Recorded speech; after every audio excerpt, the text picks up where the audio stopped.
Congressman. British Petroleum has proposed placing 20 wind turbines in the Manistee National Forest in Grant Township. Is this an appropriate use of the public forest? And if so, what safeguards and oversights should be in place if this becomes a template for future such developments in other forests? Yeah, I think I had the opportunity to meet with a number of the people from Crocker Creek, which is a development right near there. Cooper Creek. Just before I came here tonight, and I know that that British Petroleum has a very specific proposal that is out there. They've got a very specific proposal that the Forest Service is reviewing. This is a really complex issue. There are things in that thing that make me very, very nervous. They're talking about clearing 100-foot right-of-way to move the windmills into this location, into these different locations. We don't know exactly what the unintended consequences are. What's the noise? What's the vibration? And all of these things. Are they too close to the lake? What I committed to the folks from Cooper Creek and to the people of northern Michigan here is that the Forest Service said that after each phase there would be an opportunity for public comment.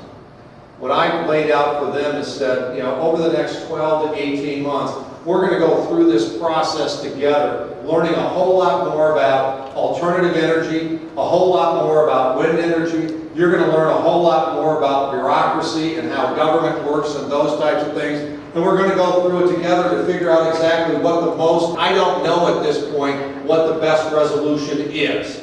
For that. I don't know what BP is thinking about reimbursing the federal government for access to these areas. I don't know how good the wind is. I don't know how good the wind is in private lands that may be adjacent to it.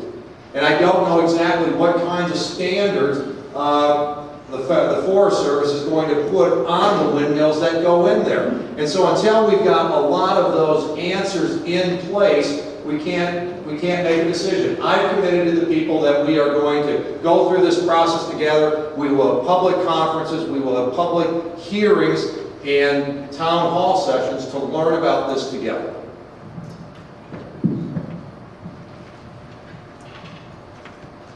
There certainly is a lot to know about wind energy, solar, and other alternative energy and renewable alternative energy systems, sources, fuels, etc. And there will be a lot of study that has to be had. And you're right, bureaucracy can hold a lot of that up. But we have to remember that Congress has had 16 years to be the leader in these kind of discussions. Just a few months ago when I landed in Denver Airport, this was just about a week before the convention, I actually saw them actually installing solar panels that day. At Denver International Airport, they're making energy work. Of course, there are a lot of questions that have to be had, that have to be addressed. But the thing that we need on this is to make sure that we are making sure that we are investing in those green technology jobs that are on the cutting edge of a new economic paradigm that are going to bring jobs into this district, that are going to revitalize this district. And I understand that when it comes to putting in those kind of windmills in the forest, that the NIMBY effect are not in my backyard, that's a very legitimate concern with noise considerations, the effect on wildlife, ecological concerns. But we have got to have the leadership that says we are going to do this.